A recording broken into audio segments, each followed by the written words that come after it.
this time for October the 6th, 2020. As you know, this program is set aside for you to ask your questions, give your comments on any topic whatsoever, and I, as my role as host of this program, will endeavor to answer your questions to the best of my ability from our Catholic faith, the Bible, our tradition, the fathers, the saints, the theologians, the doctors of the church, and just about anything I can find to help answer your question. Our program is slated for Tuesdays and Wednesdays every week from 8 p.m. to 10 p.m.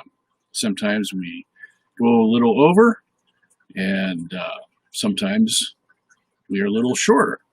But I endeavor to answer each and every question that comes on. If I missed your question, it's not because I purposely avoided it. I do not avoid any questions, especially for a program like this, but I may miss it because there's many questions on the board, and sometimes as I go up and down the board, I may happen to miss your question. If I do, please let me know by an email. Robert Sungenis, sungenis@aol.com is my email address. At the lower left here, you can see my name and our website. You can also send questions to the website if somehow I missed your question. At any rate, as I said, I try to answer all the questions that come in, and invariably, it's not a task that's always possible, but I try to make it as possible as possible. All right, so without further ado, we have quite a few mail-in questions today that some of them I wasn't able to get to the last couple of weeks, but I'm going to try to get to them today. Now I also, which I probably should cover first, got some feedback from my director about some past issues and questions that I should address. And all right. Okay, so let me get to those first. Let me put on my glasses here so I can see what I'm doing. All right. First of all, on indulgences during COVID-19.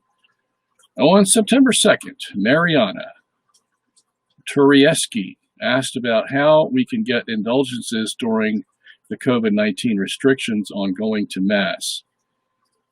And I was supplied with a decree of the Apostolic Penitentiary on the granting of special indulgences to the faithful in the current pandemic. And that is at a certain website, and unfortunately, the website is too long, and I did not transcribe it, but there is a website on that. So, Mariana, if you would write to my email address or over here, robertsungenis.org, and ask for what the church has said on indulgences during the COVID-19 period, I will be happy to give you that address.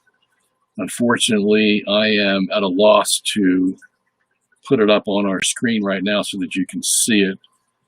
I am just learning my way through all this technology, and that's one thing that I have to do here. Maybe Jonathan or Lawrence can teach me how to do that. But I just wanted to let you know that we did want to address your question and let you know that there is an answer, and you can have that answer. So just write to us and let me know. Okay. Someone also asked about where the questions from previous shows could be found. On your website, Lawrence put them under the tab that says RS Live. Robert Sungenis is my initials, RS. So after clicking that tab, there is a link to the full archive list of questions for each episode. Okay, so for all you who have wanted to know that. Okay, on the issue of natural selection, on September 1st, Jamie asked if you believe in natural selection, and you answered with an unequivocal no, and went on to explain natural selection is used by evolutionists to try and prove evolution. However, I believe the questioner was really asking if natural selection was ever true, in which case that answer is a clear yes, in that we observe natural selection working everywhere in nature, but only within created kinds. Let me repeat that. We observe natural selection working everywhere in nature, but only within created kinds to produce the limited variations we see within those created species, but never across species. And I commented to him, correct. I'll state that next time. Good catch. See, I pay these guys a lot of money, and they catch good things like that. So, no, they all do it for free, out of the generosity of their hearts. So, I wish I could pay them, but unfortunately, the Lord has not blessed me with tons of money, so I'm not able to do that. At any rate, so let me just explain this a little bit, and I'll go back to these other two issues. Natural selection within created kinds. What we mean by that is that when God created the animals, it says 10 times, believe it or not, in Genesis chapter 1, that they were created in their own kinds. Okay, that means within their own species. So birds are birds, reptiles are reptiles, amphibians are amphibians, and there's no crossover between them.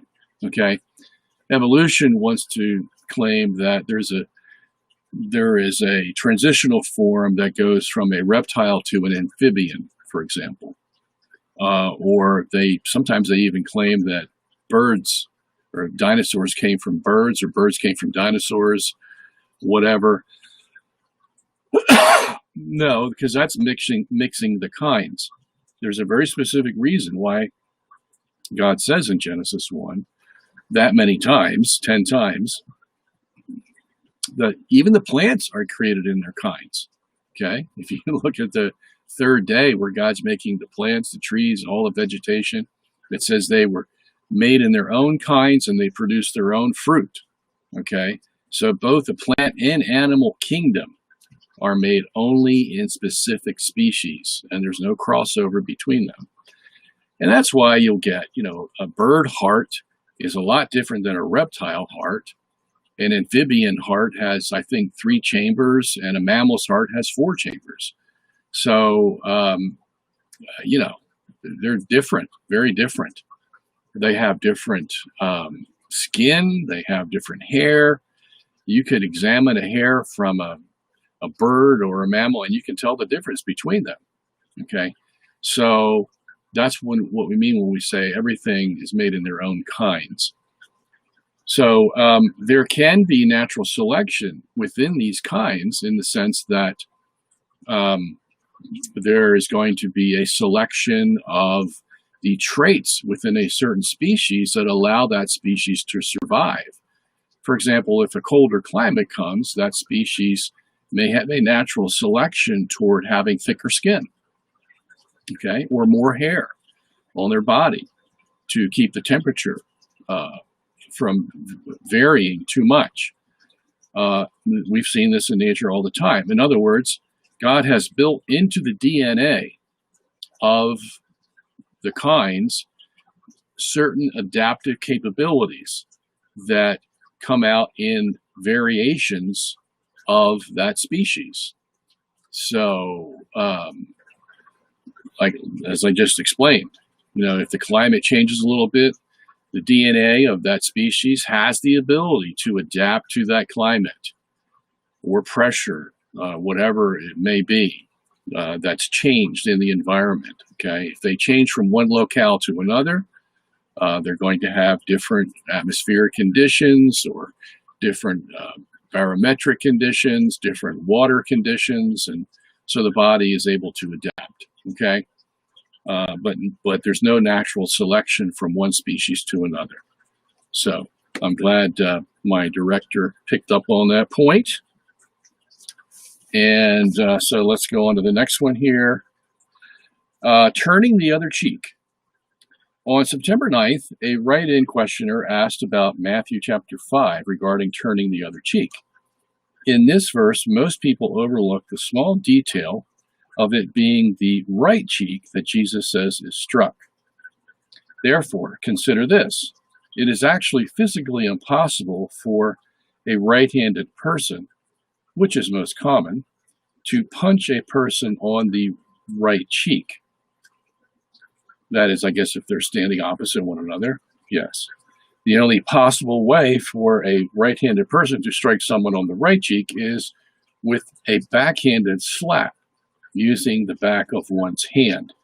Therefore, it seems that it would be impossible for Jesus to have been referring to an aggressive attack, a punch, but could only have been referring to a backhanded slap, which, as everyone knows, is meant as an insult. Thus, it seems that Jesus specifically meant to imply that if someone insults you, you should not respond in kind. This, therefore, leaves open the legitimate allowance of self-defense if someone were to attack you by punching you on your left cheek. Does this sound reasonable? I answered this by saying, I understand where you're coming from, but I myself wouldn't use it. To me, it turns the verse into a mechanical cause and effect. And what I meant by that was that I'm not discounting the possibility of that interpretation. What I'm saying, he wanted my opinion, so I'm going to give my opinion. My opinion is that the analysis of it is too mechanical to catch up with the simple idea that Jesus wanted us to know. Because I think Jesus would have said the same thing if he didn't say right cheek or left cheek, if he just said, if someone slaps you on one cheek, offer him the other also. He could have said it that way and meant the same thing without specifying right or left. I think if you throw right or left into that, as I said, you make it too mechanical. That is, it has to follow a certain directional or mechanical regimen in order to make sense. And so if you don't have right or left in the verse, then it doesn't make sense. I think that's going a little too far with the exegesis, if in my opinion. Okay, because Jesus, as he says in the context, basically just wants to get across a certain point about the mentality of the people. Okay, so in other words, if someone does something to you, and it doesn't have to be a slap on the cheek, okay, it can be anything. All right, slap on the cheek is just a graphic way of Jesus for Jesus to teach this particular point. Because as soon as he says that, everyone's thinking, "Oh, slap on the cheek." Okay, and they visualize it as he's speaking to them. And Jesus always did this. He always used visual methods in order to teach the people a certain point. But he could have just said, if someone does something to you, don't avenge yourself. Okay, you can try to appease them, walk away, you do something. Don't escalate the situation, because if you do, you're going to become just like them. That's the point he wants to get across. Okay, and so we can't confine it. Well, he didn't hit me on the right cheek. I mean, he didn't hit me on the left cheek. He hit me on the right. So we'll give this interpretation. Well, what if he did hit you on the left cheek? Okay. See, the same principle has to apply in either case for Jesus's point to get across. So that's why I said it would be just too mechanical for Jesus to be delving into it that deeply for our understanding. Okay, and then we have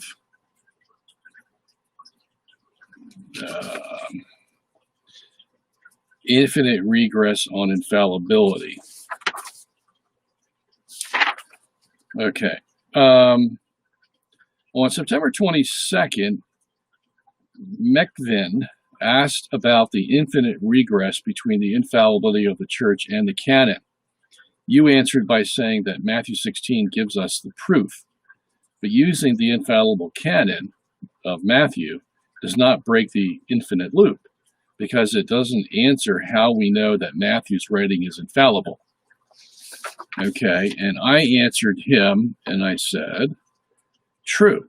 But if both sides agree that Matthew is recording Jesus's words, then at least we both have a platform from which to have the discussion and make conclusions. If both sides agree that Jesus communicated with his apostles, then they have the burden of proof to show that Jesus didn't say what he said in Matthew 16. If so, they defeat their own argument and they become victims of their own vicious circle. So, if you didn't understand that, let me elaborate. What I'm talking about here is that if both sides are in agreement that the words we read in Matthew are Jesus' actual words, that Matthew was inspired to write them, and he did a perfect job because the Holy Spirit inspired him, and the Bible is inerrant. We both agree to that. Okay, so that then becomes our starting point. Okay, so we can argue from our interpretations of Matthew 16 what Jesus actually meant and taught in that particular passage. And in that passage, Jesus says, whatever you shall bind shall be bound. Whatever you shall loose shall be loosed. And that heaven is behind it. Okay, so in order for someone to say that it's a vicious circle for us to claim infallibility because we don't know whether Matthew's infallible, it's not going to fit, because we both agree that Matthew is inspired and inerrant. If not, then there's really no discussion to have, you see. So once we know that, we have our absolute. And then, having the absolute, we avoid the vicious circle, because we know something is absolute, that we can have a foundation upon which to have a discussion. Okay? So, hopefully you understood that. And then we have socialism versus capitalism. On a couple programs, you have... Let me put the old 4 eyes on. On a couple programs, you have said that Jesus' the Bible, the church, doesn't advocate capitalism or socialism. However, it would seem to me that the parable of the talents regarding using the 5, 10, and 50 talents to go out and build capital is a pretty direct advocating of capitalist principles, wouldn't you say? By the way, it's not 5, 10, and 50. It's 1, 5, and 10. So just to make that clarification. I said to him, perhaps, but capitalism is missing a lot of other parables Jesus used to promote equity between various parties. Capitalism, while having some redeeming qualities for incentive, has other properties like every man for himself, or tough luck if you aren't smart enough to make a lot of money like me. This is why unbridled capitalism always ends up with a monopoly. That's because capitalism has never figured out how to deal with the greed factor. In general, the more the capitalist makes, the more he wants, because he's in constant competition with his neighbor, which often breeds jealousy, contempt, exploitation, etc. In the end, if we were to use the parable of the stewards to give some merit to capitalism, we would also be obliged to use Jesus's other parables to balance out the issue. Period. And so I hope that doesn't need too much explanation, because, you know, if you want to base your capitalism on the parable of the stewards, well, then you're obliged to look at all the other parables Jesus taught about giving to the poor, having equity between brothers, and all the kind of parables that deal with fair treatment of human beings. Okay, so for example, let's say the man who had the 10 talents made 10 more talents, so now he's got 20 talents, and now he's a rich man. Okay, and if we were to couple that with Jesus's teaching to the rich man, Mark chapter 10, I think it is, what did he tell the rich man? Go sell all that you have and come follow me. And at this, the rich man walked away very sad because he was very rich. And Jesus says, so it is with the rich people in the world today. Okay, it is, it's harder for them to get to heaven than for a camel to go through the eye of a needle. Okay, so we would have to include that passage in with the parable of the talents. In other words, what's the next responsibility a true capitalist who makes 10 talents have? And that responsibility is to take care of the poor. Okay, do you know many capitalists who do that on Wall Street? They may, here and there. Okay, but it's like the parable of the widow and her 2 mites. Jesus looked at her giving her 2 mites and said she gave more than all the people who threw in all their extra money. Because why? Well, she gave all that she had, 2 mites. And that's what impressed him. Okay. So, again, I don't know too many books on capitalism that teach that side of the issue. Okay. But if you want to be totally biblical and totally Christ-like about it, you have to include those. Okay. So that balances out the picture, I think. Okay. And of course, you have all the passages in the Old Testament that talk about things like this. When they harvested their crops, they were to leave a corner of the field unharvested so that the poor people could come and get what they needed. Okay, and if everybody did this, then there would be no problem. You're always going to have rich and poor. Jesus even said that himself. The poor you will always have with you. And we should take that principle and understand that, yeah, there's always going to be rich people. There are always going to be people in the middle, and there's always going to be the poor. Okay? It's just the way life is. So if that's the case, then we have to look out for the poor. And that is a theme that is covered throughout the Old and New Testaments. If there's one theme that is constantly taught by each of the apostles who write in the New Testament, it's take care of the poor and the orphans. As a matter of fact, James says this is true religion. Okay, that you take care of the widows and the orphans. Why? Well, because they're always poor. Okay, so you can be as capitalist as you want. There's no sin in that. But if you're greedy, if you're jealous because some other capitalist made more than you, and you're not giving to the widows and the orphans and helping people with the money God's blessed you with, what good are you? Okay?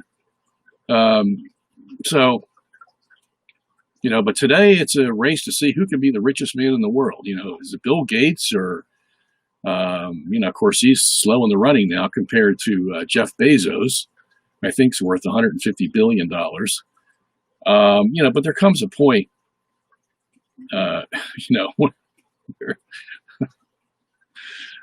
anyway, you know what I'm trying to say.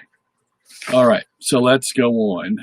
Now here's an interesting question that came in the mail, and it's going to get deep, but, it's possible that this could happen. So, the guy who wrote this wrote it very well, and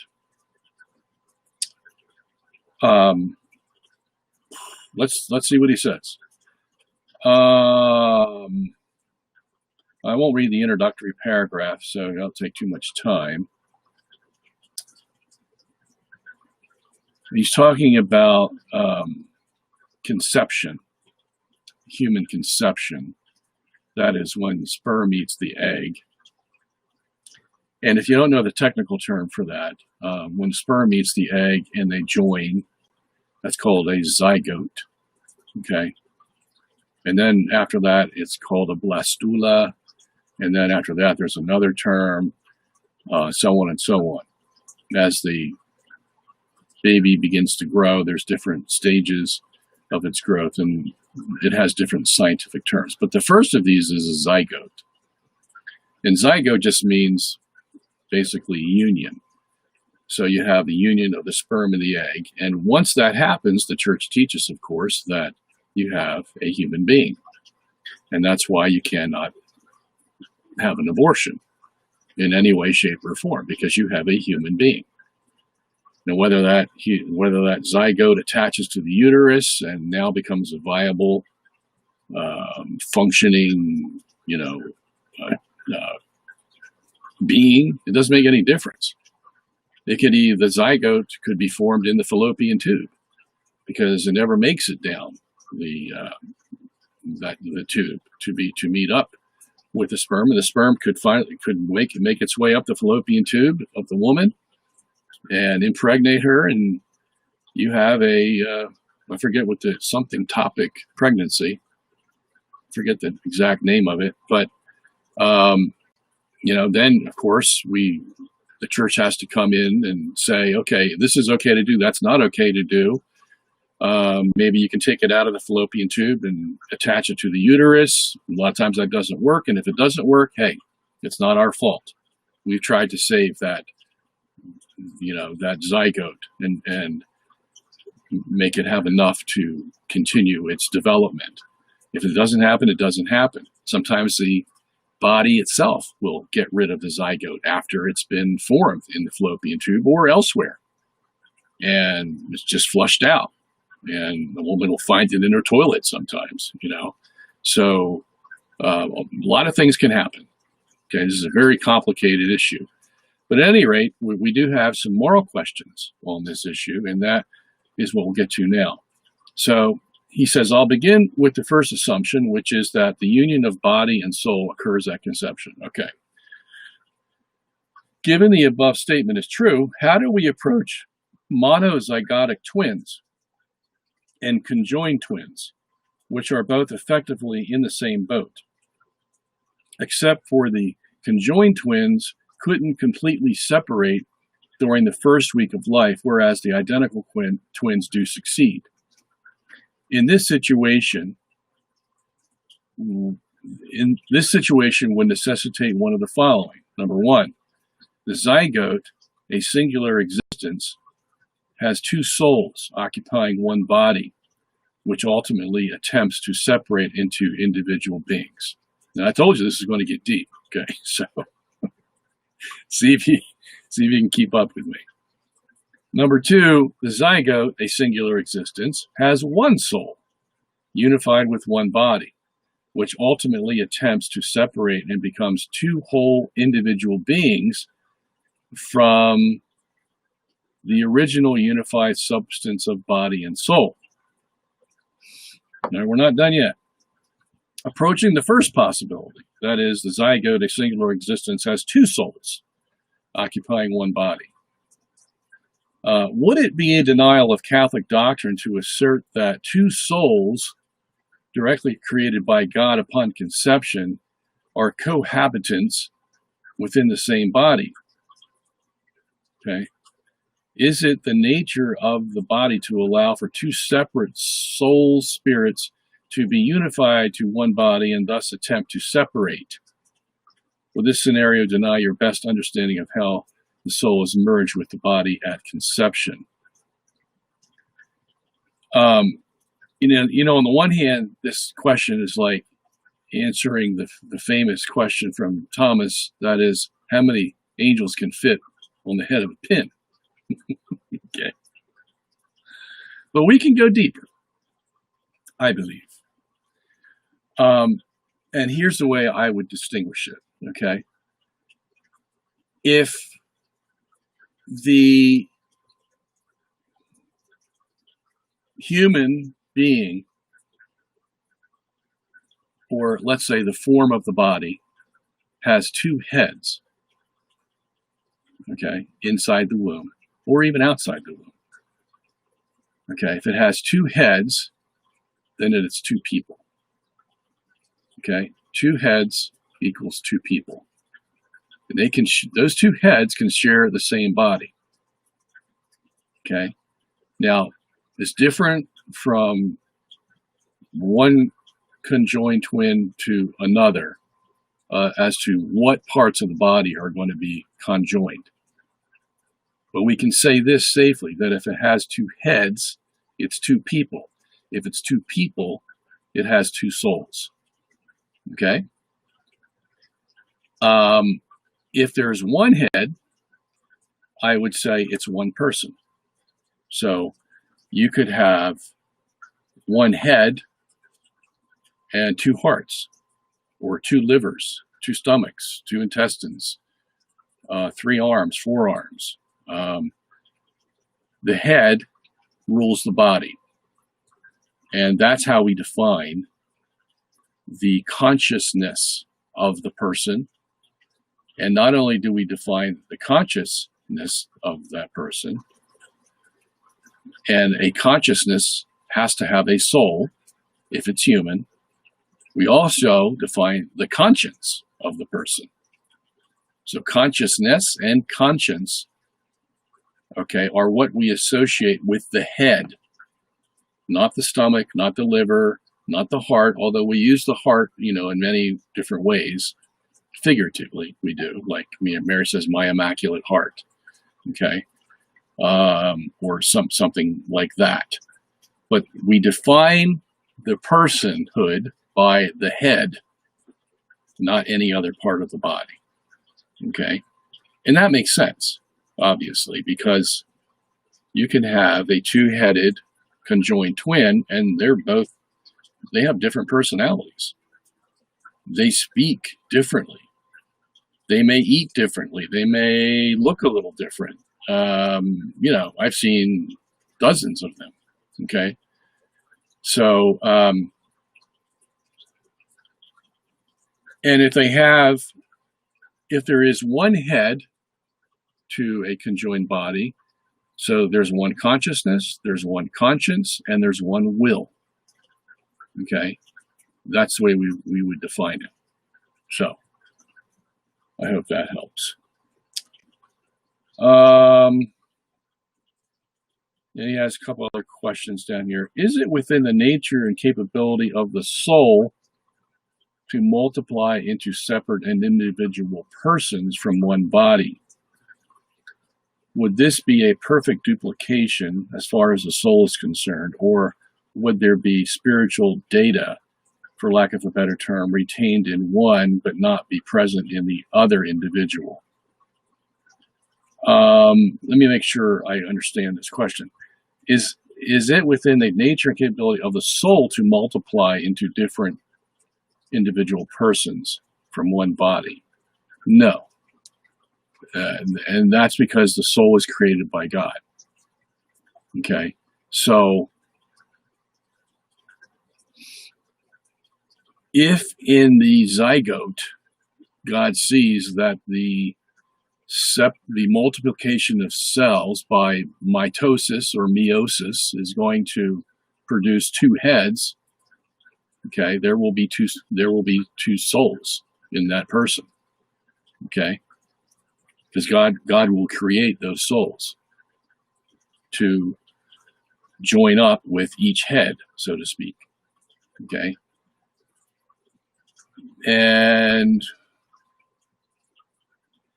here's another question. Can one twin go to heaven and the other go to hell? And the answer to that would certainly be yes. Okay? Because we have, as I said, two separate consciousnesses, two separate consciences, and two separate wills. Okay? So there's all the ingredients for someone using their will to either accept what God gave or not accept it. Okay, and here's probably a practical application of that, one twin may not like the fact that they were made this way, with two heads and one body, so to speak, and curse God for that. The other twin may say, look, this is what God gave me. I'm going to live with it. You could have two different reactions to the same predicament and a lifestyle accordingly. Now, I know it's going to be difficult for the one twin, they could fight. I've seen that on a very minimal scale. I've seen two heads of a conjoined twin disagree with one another. And by and large, they usually work it out, but you have two wills there who may see things differently. Okay? So it's definitely appropriate to extend that to their own salvation. Okay? All right. Now here's another interesting question. Is it adulterous to marry one twin and the other twin marry another individual, assuming twins don't marry another pair of identical twins or conjoined twins? Well, I think you need to specify here. Are you saying that the twins are conjoined? Okay. Because you just said twins, so someone could say, well, that means two separate individuals, not connected at all. Now, I think it's almost obvious that you're not saying that, so that's how I'm going to take the question. That is it wrong to marry twins that are conjoined? Okay, that would be the proper way to say this. I think Jesus covered this in Matthew 19 when he's talking about marriage. And the apostles complained to him, if marriage is so hard, if we can't get divorced and remarried like we used to be able to in the Old Testament, then who wants to get married?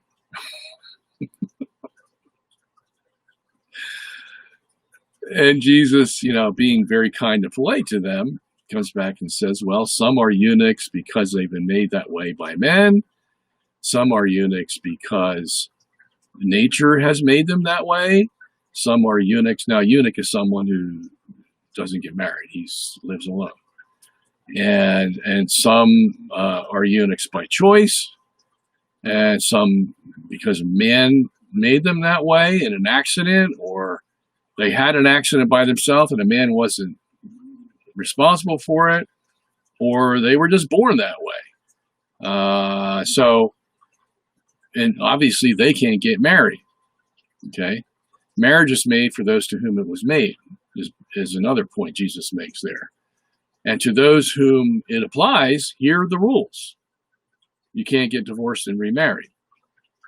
Okay, so what's the answer to that? Well, in the case of conjoined twins, they, by nature, are put in a situation where they cannot get married, okay, because you got two individuals, two souls, two consciences, okay, and marriage is only allowed between one man and one woman, never two men or one woman, or two women and one man, okay, never two men, never two women, okay, which our society seems to have lost sight of. Even our Supreme Court and many in the Republican Party have just let that go by the wayside. I don't know whatever happened to that one. It's just nobody even talks about it anymore. It's just accepted. And then they complain about abortion. So, we got a lot of hypocrisy going on. But at any rate, what I'm saying is these conjoined twins are put in a state where they cannot marry because nature has decided against that for them. Okay, so that's my answer to that question. Um, Additionally, would it be polygamous to marry both identical twins or conjoined twins as non-twinned individuals? And the answer to that would be yes. Okay, because you're marrying two people. Okay, and what if, let's just say you follow this to its logical conclusion, and some single man married conjoined women twins that had two heads. Okay, and you're 5 years into your marriage, and one of the twins says, "I don't like you anymore. I want to get a divorce," and the other twin says, "What's wrong with him? I like him." And so you see the problems that's going to create. All right. So that's why they cannot get married, for obvious reasons like that. And besides the fact that it would be polygamous. Okay. And maybe in this case it would just be bigamy. Can a conjoined? Yeah. All right. I think I answered that question. All right. So much for that question. That was an interesting little venture there. It certainly was. All right. So, okay, I have to read this one. The mail-in questions get rather long sometimes. So, thank you for all your great work. Blah blah blah blah blah. I am a recent evangelical Baptist convert to the Catholic faith and was recently confirmed along with my wife, and our 4 children were baptized as well. I recently came across an article that made me wonder if my previous baptism in the Baptist church was even a valid baptism, since the words and matter were not at the same time. Before my wife and I were confirmed, the only question we were asked was if we were baptized in the name of the Father, Son, and Holy Spirit, according to Matthew 28:19, which we both were, so we were told there was no need to be baptized again. In most, if not all, Baptist churches, including the one that I was baptized in, the practice is to say the words, "I baptize you in the name of the Father, Son, and Holy Spirit," and then after these words, the person is immersed under the water once and brought back up. I know there is some disagreement on this topic, whether this invalidates the baptism, but I wanted your take on this since I was quite troubled after reading this. I know in the Catholic Catechism it states that, quote, "In case of necessity, any person can baptize, provided he have the intention of doing that which the Church does, and provided that he pours water on the candidate's head while saying, 'I baptize you in the name of the Father, and of the Son, and of the Holy Spirit.'" That comes from paragraph 1284. It definitely seems from the above that water must be applied at the same time as saying the words. This all came to my attention after reading the following article, where this particular person also came from a Baptist background and was also immersed only after the words were stated. And he gives the link. It also seems like on New Advent, a New Advent article about baptism, it is mentioned that the validity of baptism is questionable in the Baptist Church, where the article states, quote, "The Baptists use the rite only for adults, and the efficacy of their baptism has been called into question owing to the separation of the matter and the form, for the latter is pronounced after the immersion takes place." If you could provide insight into this, I would greatly appreciate it. Do you think that my wife and I should be conditionally baptized? Well, I think this is an easy one, and that's because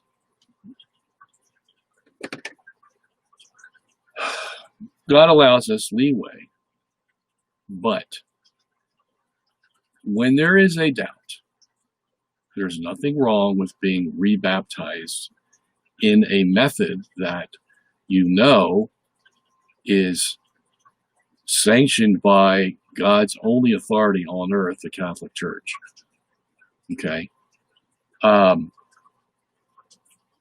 me, it's rather clear. The Church says conditionally, just in case the other one was valid. but even the church doesn't know. See, the church wasn't there. Okay, so first of all, so then it's going to have to take your word for it that this is what happened. The church can verify what happened by looking at other Baptist baptisms. Okay, and obviously, if the form and matter don't match up at the same time, we got a problem.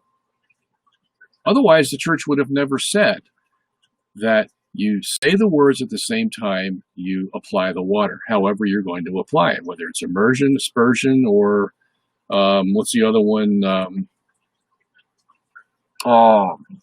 Aspersion. I forget the technical word for it. Sprinkling, pouring, or immersion, basically, is what you have.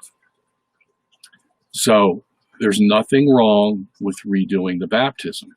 The greater problem may be finding a priest who will do it, okay, because a lot of the modern priests are under the impression that, it's okay, don't worry about it, no big deal. You know, God will have mercy on you anyway. Yeah, he may, but I'm certainly not going to risk my salvation on that by a may or possibly. You know, I want to go to sleep at night, and I want to know that my baptism is completely valid when I have come to the true Church of Christ and learned that my previous baptism has some problems. Okay? Nothing wrong with that at all. So, when in doubt, do, is how I look at these issues here. And which means that the advice you were given by the former person, you know, that the form and matter don't have to match up, is wrong. Okay? You're going to find that a lot. Different. Depends on which church you go to. Because, you know, they all kind of, thank you, Lawrence, infusion is the other one. No, it actually begins with an A. It's not infusion. If I remember correctly.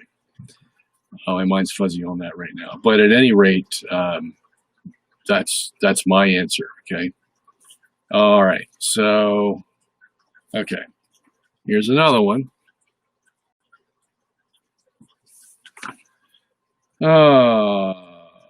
Was hoping you would answer this query previously, but hasn't been picked up as yet. Perhaps you missed it. You asked for our prayer, so I added you to mine. Would you kindly add me to yours? Mike. All right, Michael, we will add you to the prayer list. I'd like to have your last name, so I know which Michael I'm praying for. So actually, my family prays for all these, okay?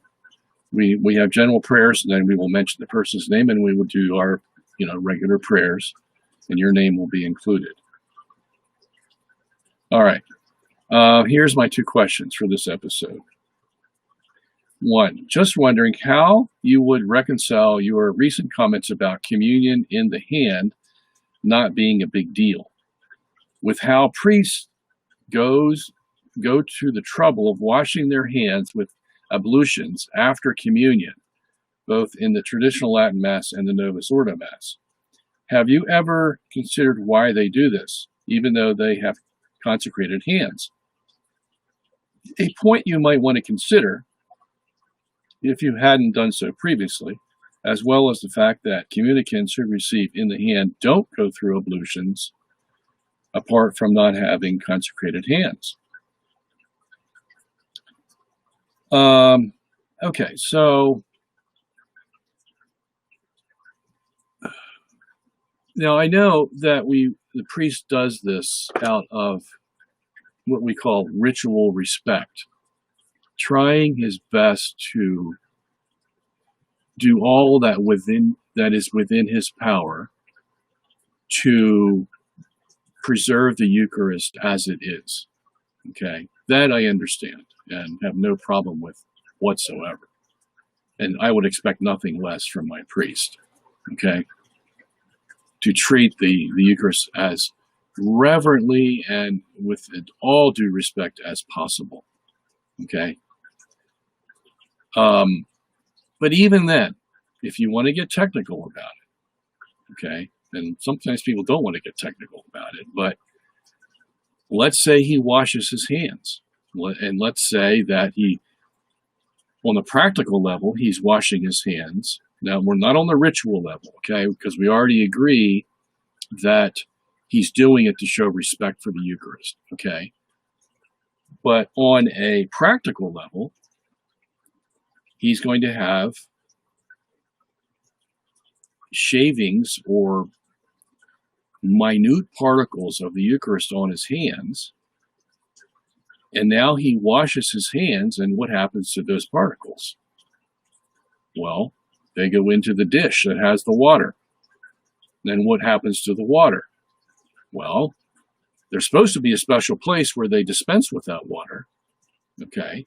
But the fact is that there are Eucharistic particles in that water. And whatever drain they throw the water down, they're going to go with it, okay? So try as we may, or let's say, first of all, before we get to that, let's say he washes his hands, and then there's a few particles still remain on his fingers. And now he takes the cloth and he wipes his hands with the cloth to dry off the water, but he's invariably going to have some Eucharistic particles there. It's just the science of the thing, okay? So now what happens to the cloth? Well, the cloth is treated with respect too, because the priest knows that there may be particles on the cloth. And he folds it up nicely and puts it on top of the chalice. And then afterwards, those cloths that he wiped his hands with go to a special place. And then they're washed eventually. But invariably, you're going to have some Eucharistic particles that are going to go, quote unquote, down the drain. Okay? So whatever method you use, there's going to be residual problems. I'll just put it that way. And we just leave it to God to take care of. Okay? We can only go so far. And we go as far as we can with our massive hands and compared to the little particles of the Eucharist I'm talking about. Okay? We go as far as we can with what we have available to show all the respect we can. Okay? But underneath it all, okay, we have this problem that the Eucharistic particles are in the air, they're on the cloth, they're in the water, they go down the drain. You can draw out the scenario and understand what I'm trying to say. So, that being the case, all right, then what? What do we do? Okay. All right. So I think the next part of the question is going to touch on that. Let me just see here. Another just as relevant point to consider is how and why the priest keeps index finger and thumb together all the way from consecration to purification. Whatever argument you make about particles of the host being dispersed at a microscopic level, the best thing to do is mitigate any loss and sacrilege for a gift of infinitely greater value than gold or fine jewels. You will observe great lengths of such a mitigation at the TLM, the traditional Latin Mass. Communion on the tongue is one example. Okay, so I think we're close, because what I'm saying is we do as much as possible to mitigate the flying Eucharist particles, so to speak, okay? And then we don't have a guilty conscience. We've done our best, and we've hit both the ritual and respect dimension of it, and we also want to be practical about it, okay? So what I am saying, though, about taking communion in the hand, and my reasons for not taking communion in the hand, when we talked about this before, was because of the possibility that someone may confiscate the Eucharist in their hand and slip it in their purse or whatever and go do horrible things to it when they get home. Okay, that's sacrilege. Okay, I think we all agree on that.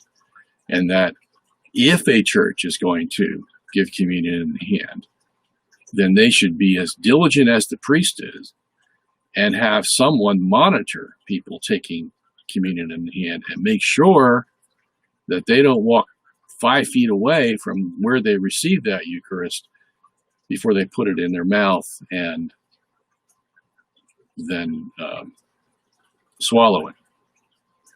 Okay, so if that's not going to be done, then I would never allow communion in the hand. Okay, no matter what the practical value of receiving in the hand may be.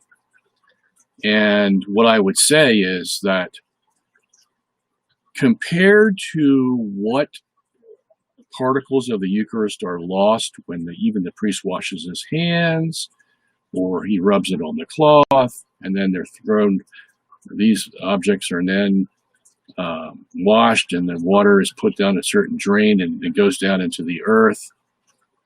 That is just as likely to chip off certain particles of the Eucharist as someone taking it in their hand.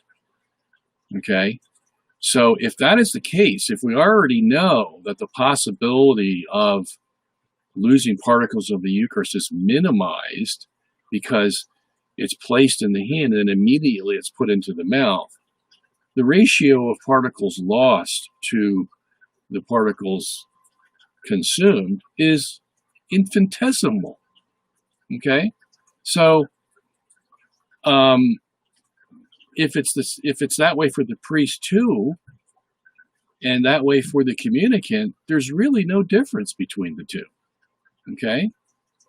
Yeah. So of course somebody's going to think, well, what if it's dropped on the floor and all this kind of stuff, and then someone says, what if it's in the air? And one person said to me the other day, and I told him, and the whole group of us just said, don't be so meticulous about it, or scrupulous, I think was the word we used, where the Eucharist dropped on the floor by accident, and the priest picked it up, and then the guy says, yeah, but there's probably particles of the Eucharist left on the floor, and people are walking all over it, and he was scandalized by that.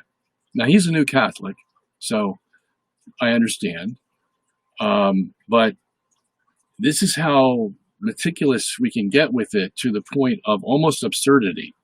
Okay, why I say absurdity? Because some of this is out of our control. This is the nature of substances. Okay, you're getting down to atoms and molecules now. Okay, and what's left, what's not left, who knows? Okay, we work these things out within reason, and we have certain parameters that we use to determine, right from wrong in these cases. But we don't get down to the nitty-gritty of atomic structure and then feel guilty because we weren't able to save it, so to speak. Okay, that's not what Jesus is looking for. Okay, he's looking for respect. We give it to him as best we possibly can. Okay, but I can't let that inhibit taking it in the hand and putting it in your mouth, because the ratios are practically the same as they would be if the priest is handling it, or he missed a couple particles in the chalice when he was cleaning it off, or the cloth has Eucharistic particles on it. So I think we're meeting in the same place, but the fact is the church has allowed communion in the hand. Okay, and I think the reasoning is that it's over scrupulous to deny taking it in the hand because a few particles may, when the priest, by the time the priest takes the host out of the chalice and reaches to put it on your tongue, you've already lost particles. Okay? Yeah, believe it or not, they've already fell on the floor. You can't see them, but they're there. Okay? So it's, I don't know how exactly to put it. You You can just minimize the danger to a certain extent. And after that, you're not responsible. Is the best way I can put it. Okay? All right. I think you do well against Dr. James White and seem to enjoy debate environment. Would you ever consider, however, another Sedi-Vacantus debate? Would you also consider a debate specifically on Vatican II, either against liberals or against Sedi-Vacantus or even other trads? Yeah, I always consider debates. I can't get many debates going these days for some reason. So I don't know who would want to debate in the first place. And then you say the guy that moderated the debates that I couldn't remember his name was Chris Arnzen. Thank you very much. Yes, Chris Arnzen. How can I forget Chris Arnzen? He's unforgettable. If you've ever seen him in action. All right. Okay. How many more do I got here?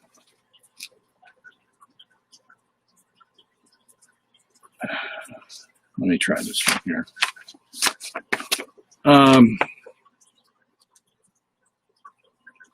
Sorry, you guys on the board. I'll get to you in a minute here.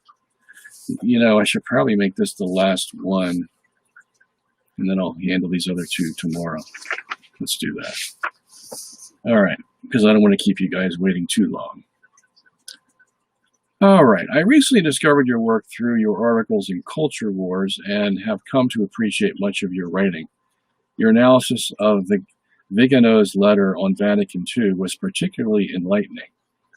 I've always had a hunch that many of my friends who blame Vatican II as the cause of all of the Church's problems had a short-sighted understanding of the Council. Your article gave me the insight and context to better address that issue. Well, thank you so much, dear Kyle. That article that he's talking about, by the way, is on our website, robertsongenis.org. And I know Lawrence has replaced it with another article, but you can go on the homepage, you go to the left side of the homepage and just go down a few articles and you'll see the Vigano article that I wrote. The reason he mentions it here, that is Kyle, is that Vigano's stance is that, you know, it's all Vatican II's fault, and I think the man is biting off more than he can chew. Not that I don't appreciate all the work that he has done, okay? Let me make that clear. This guy is as brave as they come and has called out his peers because he's a high-placed cleric like they are, and he's basically pointed the finger and said, you guys are just a bunch of hypocrites. Okay? And any person who does that, in my mind, to these Pharisees that run this church today, yeah, you get 10 out of 10 points with me. But I do take issue with, with anything or anybody, the means does not always justify the ends. Okay, he gets to the right place, I think, but the means he uses to get there, in pointing out the peccadillos of these fellow clerics, is that it's all Vatican II's fault. All right, I think that's going to create more problems than it helps. Okay, you're talking about an 21st Ecumenical Council of the Church, okay, signed off by the reigning Pope, okay, that, didn't claim to make any infallible dogma, but that doesn't mean that there's anything wrong with the documents, even though they're stated in the prose that they're written in, okay? And the second thing, of course, is that if there is any ambiguity, and I believe there is, okay, and I pointed out many of these ambiguities in my article that is concerning Vigano, we have to interpret them in light of the what they call the hermeneutic of, what is it called? Of continuity, excuse me. Hermeneutic of continuity. That is, we interpret them in light of our tradition. Okay? And the tradition can win out over any ambiguity, believe me. Okay? So that's where I stand. That's where a lot of my colleagues stand, and that's where I will always stand. So Vatican II may be a problem in that the ambiguities cause problems, because the prelates that came out of, the liberal prelates that came out of Vatican II made it a point to take the ambiguities in their favor. They let that be known. They're not ashamed of it. That was their plan. Okay? So that's where the problem is. It's not the gun, it's the person who shoots the gun. Okay? It's not the money, it's the person who abuses the money. It's not the alcohol, it's the person who abuses the alcohol. We got to keep that clear. Okay? So, besides the fact that we besmirch the Holy Spirit, who's supposed to be at the Vatican Council. Okay? We need to take that into consideration. So he asks, you mentioned in passing on one of your recent streams about an imposter, Sister Lucia, that was brought out to the public since 1960. Can you explain this theory, its evidence, and why you believe it? Well, let me just clarify. I don't endorse it 100%. Okay, I just think that there's enough evidence gathered by Mr. Janowski to go and do a thorough investigation on this, not only with facial recognition features, but DNA evidence. And as a matter of fact, I think he's in the process of trying to collect the DNA evidence. And that'll tell once and for all whether the facial recognition experts in the main, that is, there's like, I don't know, about half a dozen of them, they all agree except for one. One says, I can't tell for sure. Okay, so even without doubt, okay, it makes us pause, and I'm certainly going to pause, by saying, I don't know if it's 100% correct. Okay, now in one of these, it's either pass, fail. So using 100%, not really valid. You know, either the evidence shows it or it doesn't. There's no in between.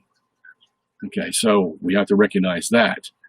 But in the court of law, you know, because nobody knows the true answer because nobody was there except the eyewitnesses, we have what we call the preponderance of evidence. The preponderance of evidence is, you know, almost everybody agrees that A is correct, B is wrong. Okay, preponderance of the evidence shows that. And in order to dethrone A as the correct answer, you're going to have some very solid contrary evidence to dismiss the preponderance of the evidence. Okay. So that's where I'm coming. The preponderance of the evidence shows that we have two different Sister Lucys. Okay. Now I have a friend, and he has a friend, and they're working on a investigation of the investigation. And they're going to show that the reason the facial structure is different from these two Lucys is because Sister Lucy developed a deterioration of her jawline, her jawbone, which makes it look like we have two different Lucys. Now there's some sharp evidence that could overturn the preponderance of the evidence. Okay, and so they're going to go to work doing that, and thank God they are. And so we'll leave it at that. So until further notice, you know, I'm on pause. Yet yet by no means have thrown out the possibility that we have two different Sister Lucys. Okay. Now, I do have another view of the whole Fatima issue that is totally opposite, not totally, but opposite in a lot of ways from the book I wrote with Mr. Salza in 2013. And that I'm pretty sure about. And I'll be coming out with the paper on that. As a matter of fact, that I'm writing an article on that, and that will appear in Culture Wars. I don't know, this issue or the next issue. The October issue already came out, so it could be November or December issue, I'm not sure. But I already wrote the article, about a dozen pages, and I go through all the issues again, and I see where we made our mistakes. And I think it's all for the better, what my new theory is on Fatima and why we have different views of it. I look at all the views and I see why we have those different views is because we've missed certain aspects of it that need to be brought out, and the timing needs to be impeccable. You know, this happened then, that happened then, this happened then, that happened then, you know, and that all has to be choreographed, you know, precisely to know exactly which direction we need to go in to understand this thing. And it just suddenly hit me one day that, you know what, we may be looking at this wrong. And that's the cause for all the confusion and the controversy, because nobody has looked at it right. Now, I'm not saying, you know, I'm the only one who's looked at this right, because there are other people before me who have hinted at this particular viewpoint, but have not elaborated on it and connected all the dots the way they need to be connected. Okay. So it's not like, you know, I thought of this all by myself. I'm just saying that I'm trying to connect all the pieces of the puzzle to show how they, if this is correct, put all the pieces of the puzzle together and say, okay, now it makes sense. Now everything makes sense. Okay. And so I'll be glad to have that published soon. All right. So one more question on this from this person here, Kyle. I'm currently reading through David Wemhoff's lengthy and immensely detailed book on the expansion of American liberalism and capitalism throughout the world after World War II, and the deliberate efforts to convince the church that American ideas like the separation of church and state are good in principle. Have you read Wemhoff's book? And if so, what are your thoughts on it? Do you think the spread of Americanism is a root cause of the church's decline after Vatican II, and the supposed threat of communism was in many respects a red herring to distract people, particularly Catholics, from the Americanization of the world? Okay, so good questions here. First of all, I have not read David's book. I know David. I've been a colleague of his for many years, going back almost 20 years. But I did hear him give a lecture on it. So I pretty much know the gist of the book. And he was asked some pretty tough questions by the interviewer, too. And David just, you know, he knew the answers to them. So this man knows his stuff. And the other articles that he's written way back in the past are very informative. And he's a highly educated intellectual, and right along the same lines of Michael Jones himself. So anything you read from David is going to be very good. And then, do you think the spread of Americanism is the root cause of the church's decline after Vatican II? Yeah, it has a lot to do with it, because who was it? Cardinal Gibbons from Baltimore, you know, was one of the engineers, let's say, of the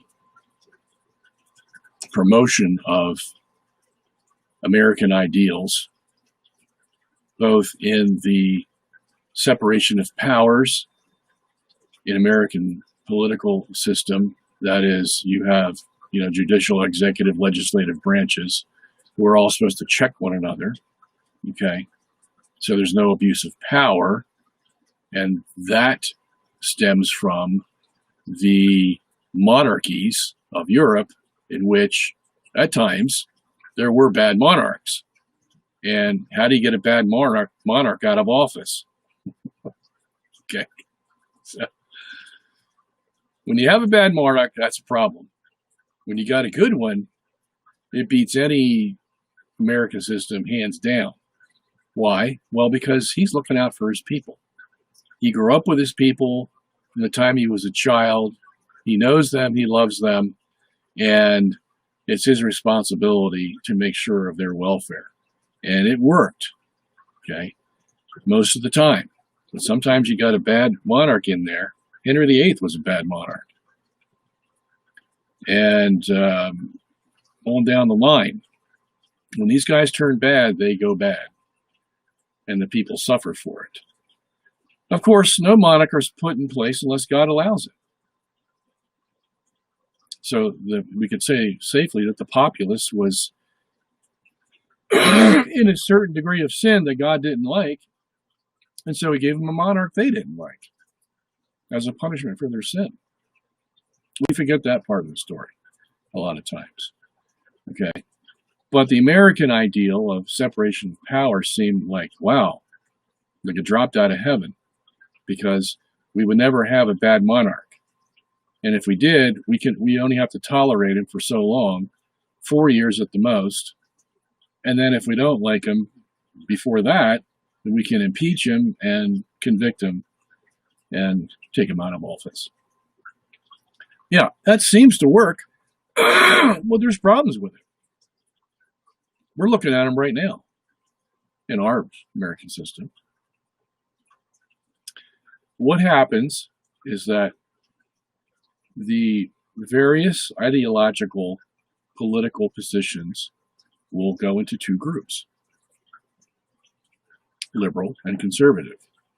And you'll have your different shades of liberals and different shades of conservatives.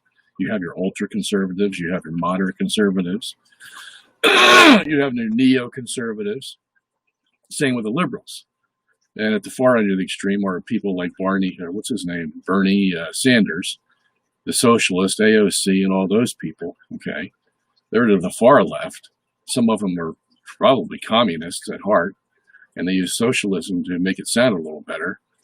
But they're all basically, most of them are godless, okay? And whenever you have godless leaders, you're going to have problems, whether they're Democrat or Republican. But the essential characteristic of any leader, whether he's a monarch or a Democrat or Republican or a fascist or a socialist, is you have to have the fear of God in you. If you don't have the fear of God, God help you. Okay? That's basically what it boils down to. So, but Cardinal Gibbons, he liked and a lot of liberals at the Vatican, they've been under the Pope for so long. So that's what Martin Luther wanted to get away from. The Pope, who was supposed to be making spiritual decisions, sometimes spills over into political decisions, labor decisions, and all kinds of intricacies in the world. And they didn't like that. So getting rid of the Pope was their number one priority back in the 1500s, and which started the Protestant Reformation, okay? And the Protestants basically needed a way to make sure they're on the right track, and one way they did so is by thinking that if God blessed me with a lot of money, capital, then that means I'm on the right track. If I'm poor, well, that means, God's not blessing me.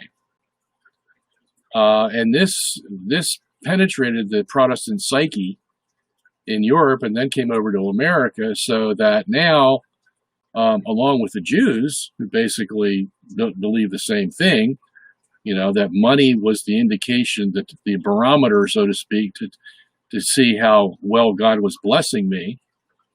The Jews and the Protestants working together, and wow, you have capitalism, and with all the capitalism, you had usury. Okay, this is another thing that David talks about in his book, how usury basically will ruin capitalism. Okay, if you can have capitalism without usury, it's probably going to last a long time. But it's like saying you can have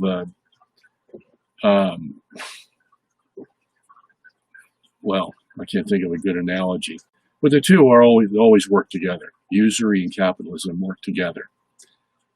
And then the problem is you have to fight the greed factor. Okay, and capitalism just naturally breeds greed. It breeds greed, and nobody's ever been able to put a cap on that, because prior to greed, you have incentive. In other words, capitalism works for a period of time because the person needs incentive to do work. Granted, okay, we all work that way. We need incentive. Okay, in other words, what am I going to get out of this? Okay, we're not altruistic by nature, so that we work for somebody else and his welfare. Although a lot of us do that today. We work for Walmart. Well, Walmart's making all the money. We're making peanuts. Okay, so we are working for somebody else. We're a slave, basically. It's slave wages, and it's even worse in communist countries. That's why all the products are produced in China. Why? Because it's a giant slave labor camp. That's why. They pay these people peanuts. And yet they work, 10, 12, 18 hours a day. This monotony. That's what happens in a communist country. And but on the capitalist side, you have incentive, but your incentive often turns to greed. Okay, I have incentive that I'm going to get this out of it, so let me try to find a way where I can do less work and get more out of it. And the cycle starts, you see. I'm going to have all mechanical operators on my assembly line and don't need human operators, because why? Well, eventually this is going to pay for itself, because I don't have to pay a mechanical operator, a robot, any money, and I can make even more money because the robot's going to work faster than the human does. Okay, of course, that gets in all kinds of problems, because now it's all for you, and you don't care about your fellow man, that he needs to raise his family and survive, and there's no more work to do because it's been taken over by a robot. See, that's where incentive can turn into greed, and greed ends up hurting other people, definitely. And we've already talked earlier tonight about, when is a capitalist satisfied? Well, he's never satisfied. Okay? The whole mentality of capitalism is to keep making more money. They once asked a capitalist, when do you make enough money? Or how did they put it to him? It was,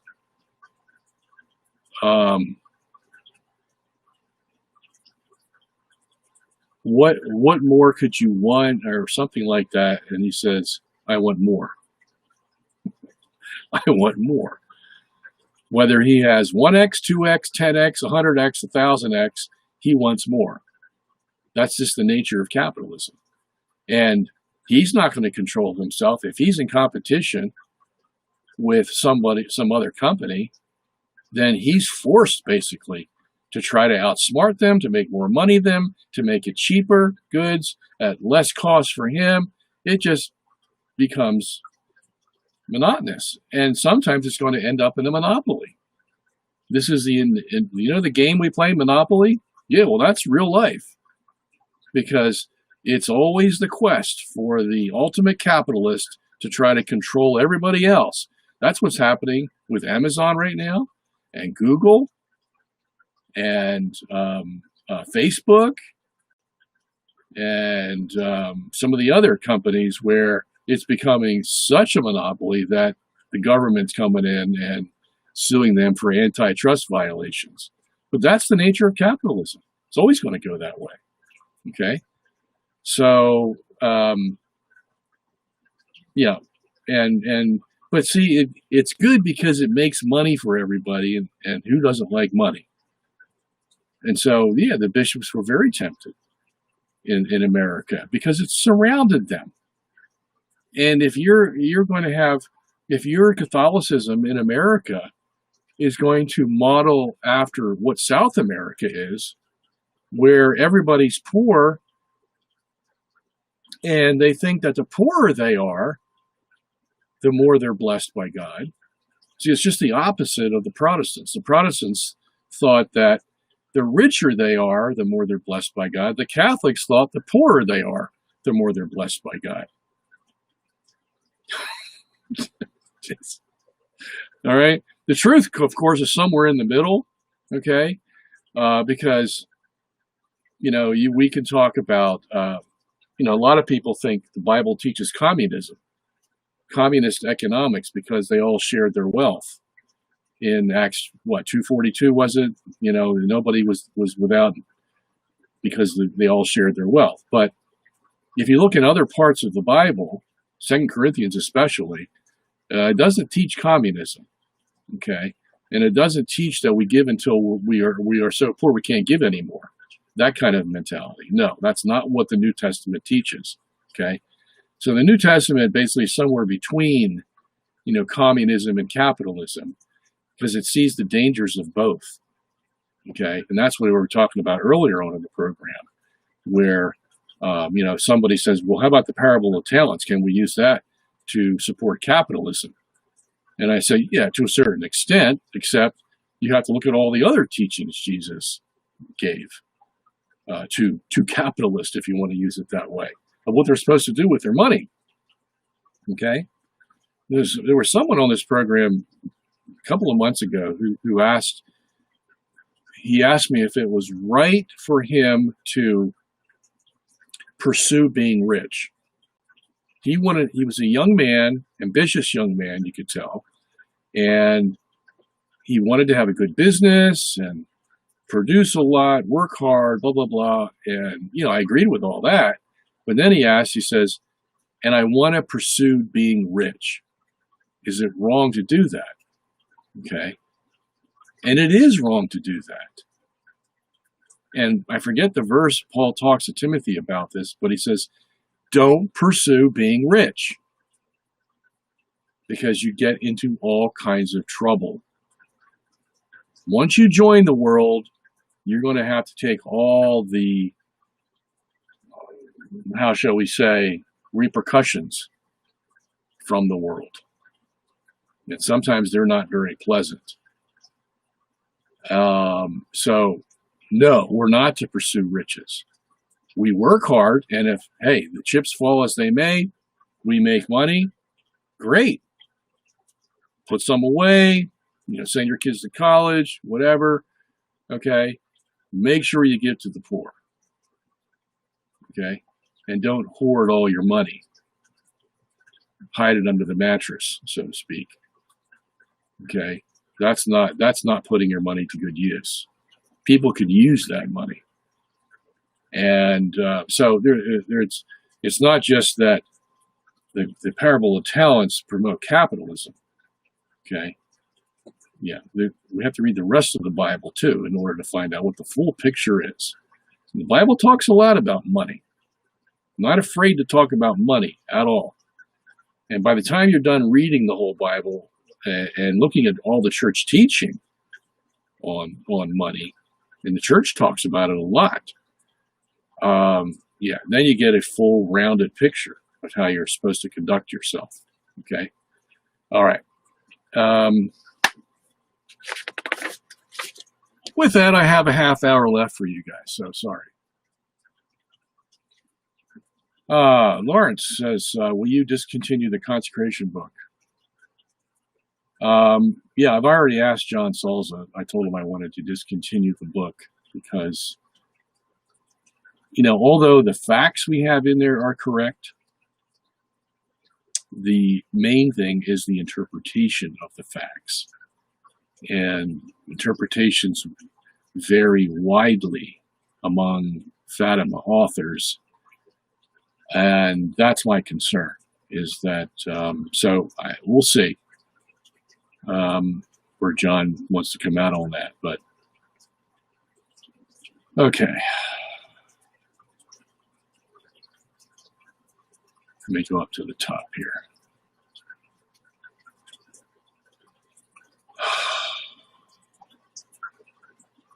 What are your thoughts on Pope Francis's new encyclical? Well, what is it called?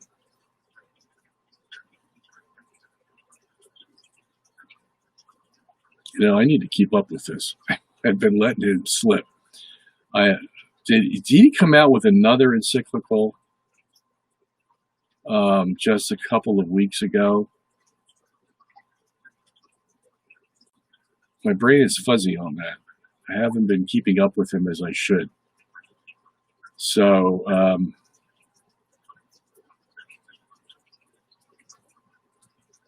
yeah, okay. Thank you, Lawrence. Encyclical letter Fratelli Tutti of the Holy Father Francis on fraternity and social friendship.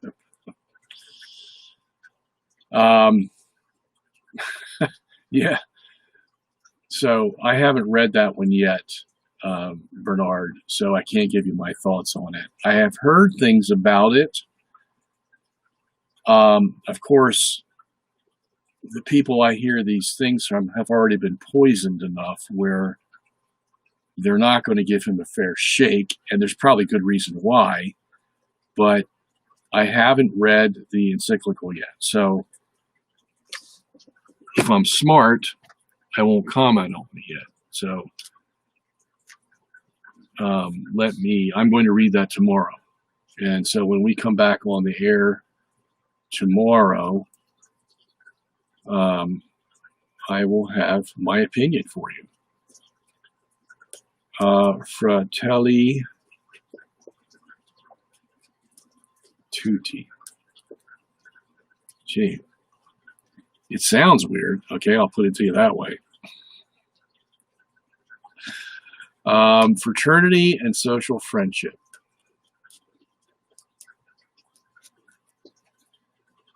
Liberals like to talk about this kind of stuff.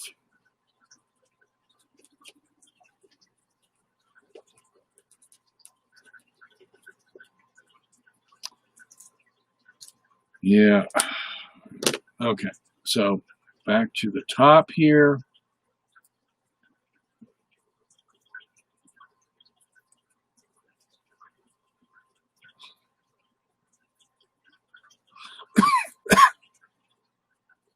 Somebody at the bottom said it sounds like Ben and Jerry's ice cream.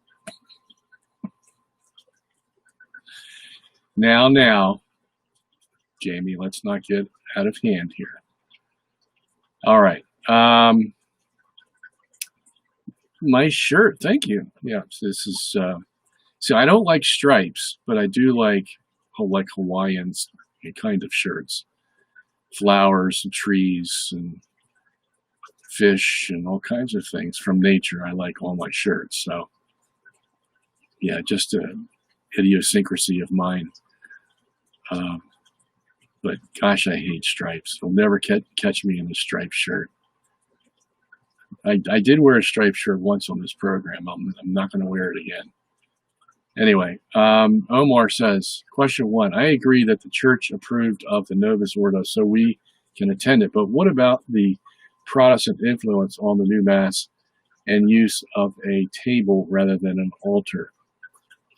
Well,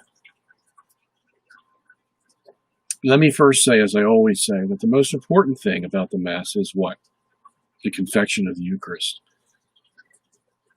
If that happens, to me, all the other stuff is window dressing. Okay. Now, I hate to use that term, window dressing, because it doesn't show the goodness of all the prayers in the liturgy. But I use window dressing only in the sense that everything else in the Mass pales into insignificance when we think about the real purpose of the Mass, that is the Eucharist. Okay? That's the climax. Okay? Now, I agree with you. How you get there, yeah, that is important. Okay? But not as important, of course, as the Eucharist. So as long as that's done, I can tolerate any of the abuses that occur to a certain extent. Okay. I don't want to clown saying my Mass, for example, but I can tolerate if someone starts singing with a guitar. Okay. I can tolerate it because I have a more open opinion about avenues that people pick to worship God. As long as that is within certain parameters, I don't care whether you play a drum, blow a flute, or play the organ. As long as it's respectful to God and it's done with reverence. It doesn't matter to me. But now, as far as Protestant influence, okay, now I agree that, they took on 6 Protestants when Bugnini was creating the Novus Ordo Mass. But, look, I was a Protestant for 17 years. I know what Protestant services looked like. I was a member of like 6 different denominations. Okay. I think I've seen a lot that's occurring, or at least occurred before I became a Catholic. It may be a little different now, I don't know. But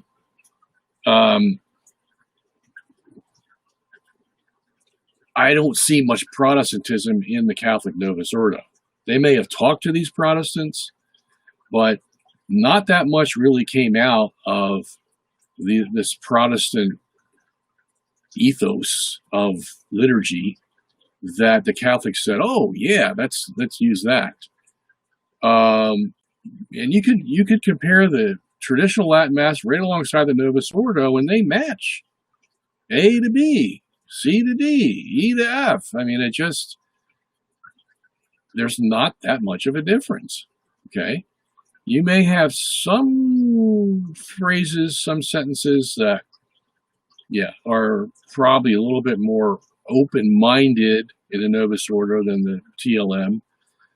But by and large, there wasn't that much Protestant influence put into the Novus Ordo. Okay. Now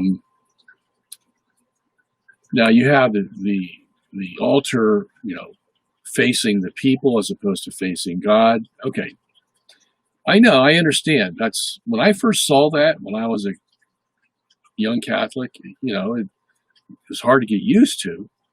But again, to me, these are minimal things that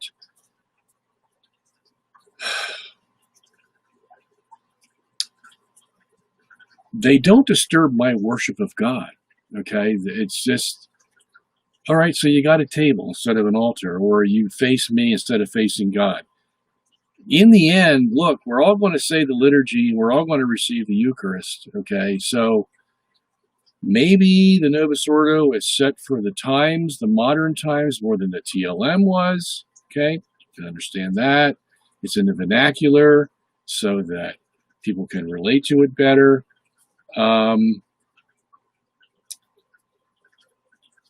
I think the Novus Ordo's whole thing was to try to take the mystery out of it as much as possible. Because, first of all, the Latin Mass, the Latin of the Latin Mass was a mystery. You hear these words and, Dominus vobiscum and all this, and it just has a certain ring to it, and it's like, wow, it's this mysterious language that all these people back in the past used and all that. So that's sort of mysterious. And so I think the Novus Ordo people wanted to take that dimension, or at least minimize it as much as possible, so that the Mass would be more open to people, more understandable, more communicative, more appealing. Okay, so that I get, because as I said before, when Pentecost came, what did the Holy Spirit do? Did he just speak in Hebrew to the people, or just speak in Greek?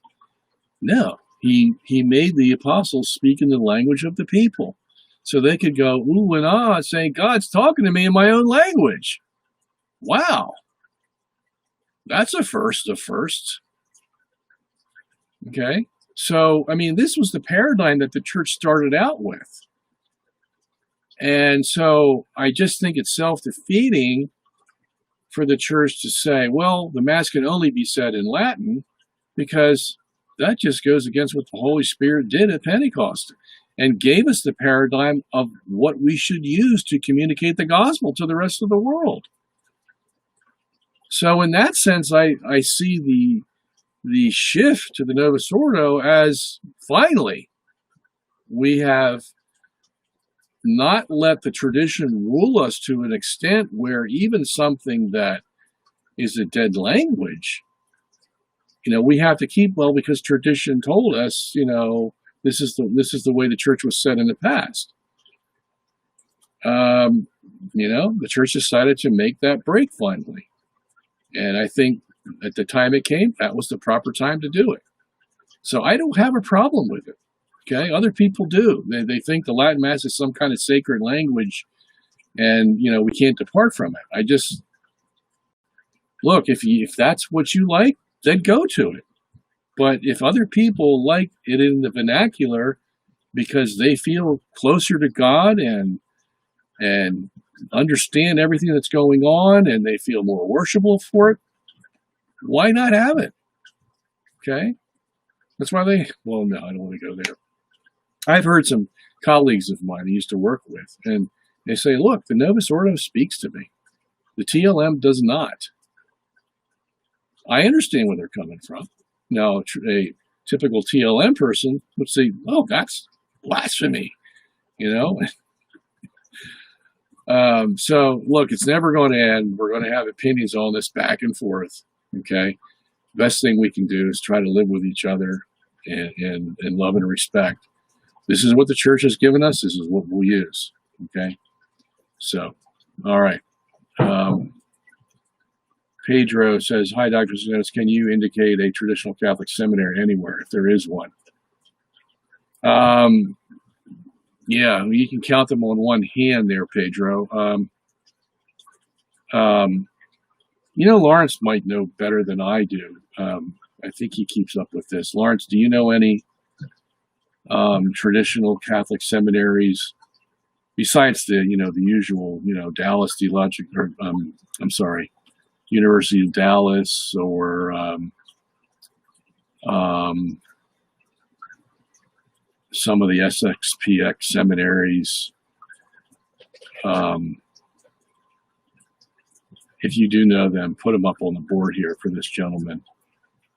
There's not many of them, but there are some. I don't even know if the seminary out there in Nebraska is any good anymore. They used to be good with Bishop Bruskowitz, but he has retired, some years ago. But that used to be one of the best seminaries to go to. What was Our Lady of, I forget what the name of it is. In was that Lincoln, Nebraska, or outside of Lincoln, Nebraska? I forget now. Our Lady of Guadalupe Seminary. Yeah. Thank you, Lawrence. But I heard from some people that it's not as good as it used to be, that they're becoming more liberal. And that's because they have a liberal bishop out there now. So if anybody can think of any other ones, please let me know. And Pedro. All right, question 1, sir. Are we supposed to take the accounts of Genesis in regards to the longevity of Noah and some of the other early patriarchs as literal, also did the early fathers view it that way. Oh, okay. Lawrence says St. Thomas Aquinas Seminary for SSPX. What city is that in, Lawrence? St. Thomas Aquinas Seminary. He thinks it's in Kansas. Okay. So back to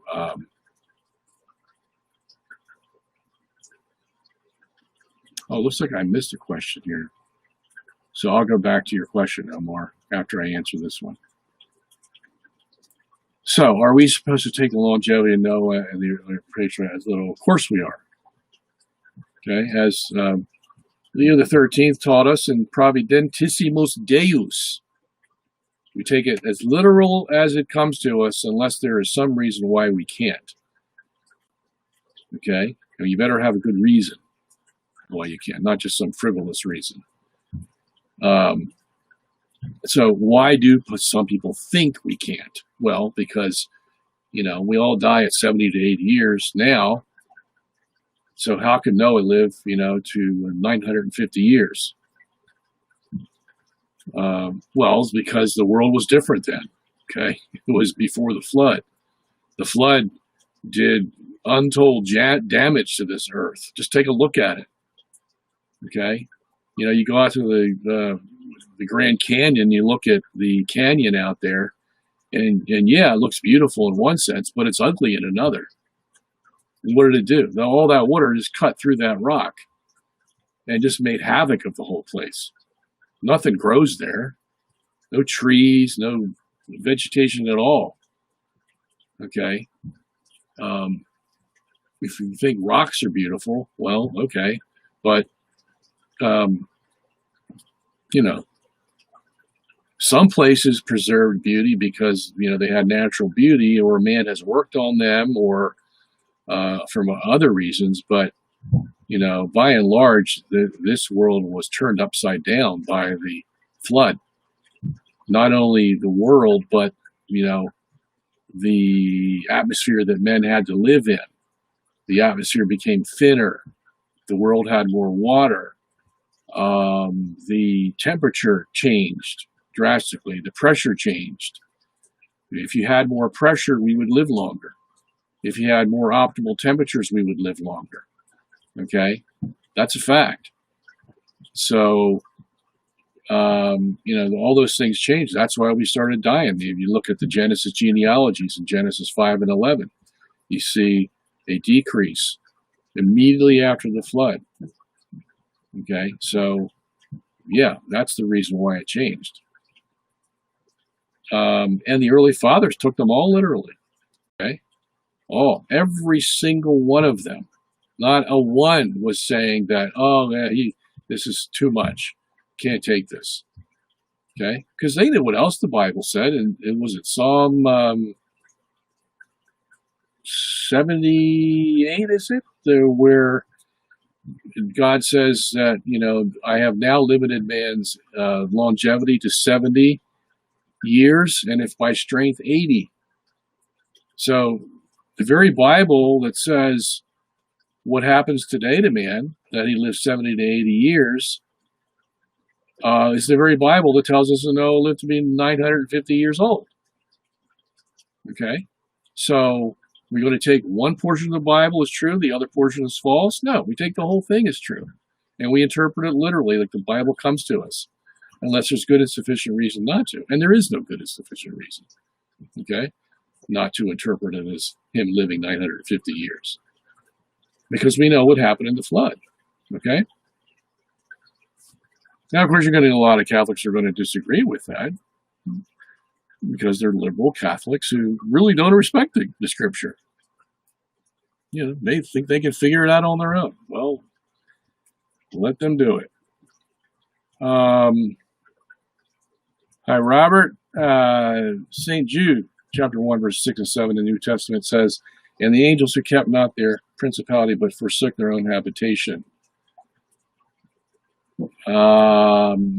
Cities in like manner having given themselves to fornication and going after other flesh, were made an example, suffering the punishment of eternal fire.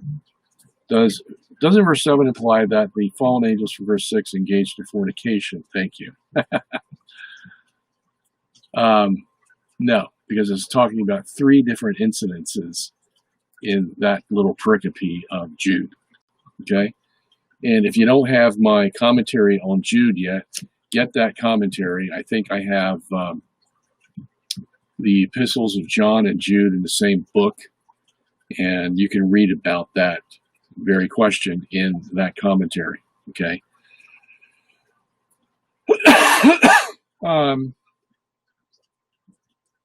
So we only have 7 minutes left, and I'm sorry that the email questions took most of my time tonight. Clinton says, have you read, okay, so we're talking about the Pope's new encyclical. So I'll be covering that tomorrow, Clinton. So stay tuned for tomorrow's program. Victor says, why did God create people he knew would choose evil? I think it has to do with glorifying his justice. St. Augustine and St. Aquinas also teach hell is better than non-existence.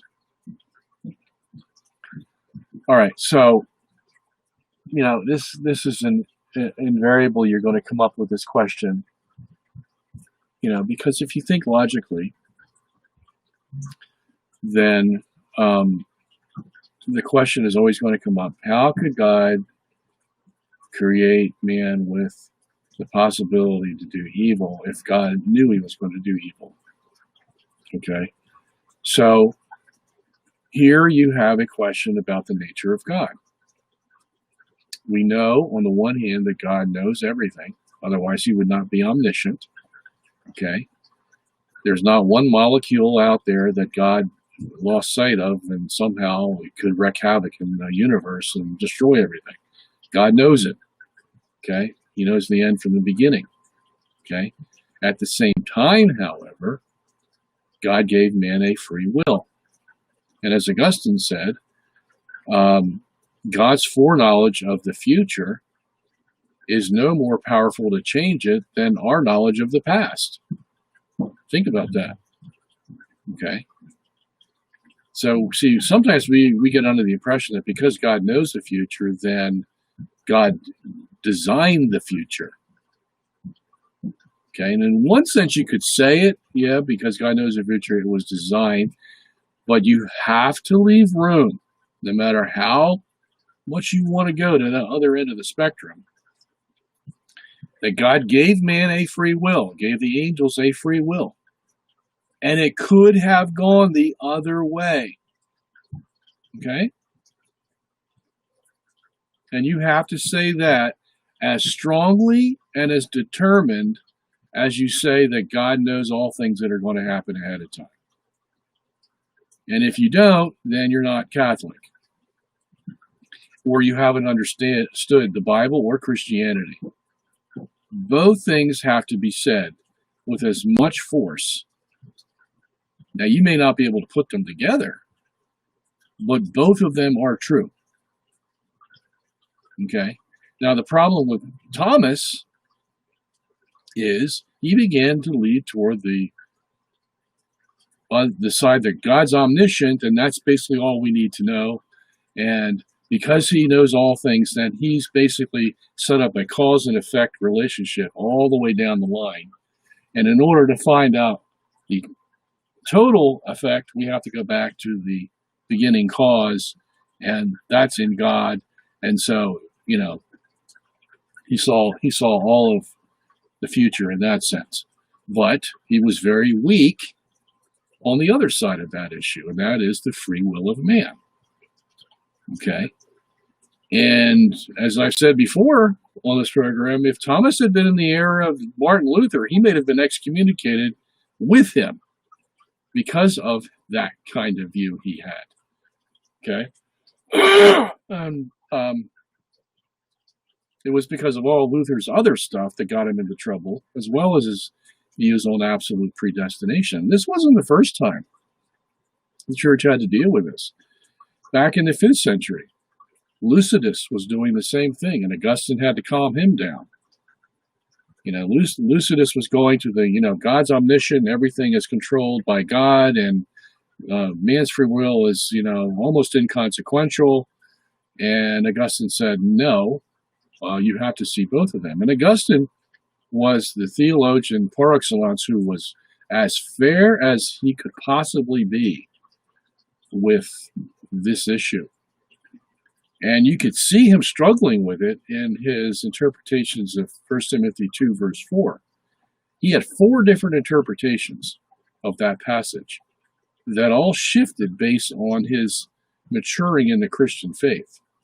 Okay, and that passage says, God desires all men to be saved. Now, the natural problem that you're going to get from that passage is, well, if God desires all men to be saved, then why aren't they saved? God's the one who's desiring them to be saved, so evidently there's something thwarting God's will. Is that possible? To thwart God's will? Well, it all depends on which side of that equation you come down on. That's going to determine the rest of your theology. So it's not a trivial matter. You got to figure this out right from the get-go. And if you're on the wrong side of the fence on this question, your whole theology is going to be upset. It's going to be wrong. Okay? So, very, very important question. And so the scripture comes to us with propositional truth.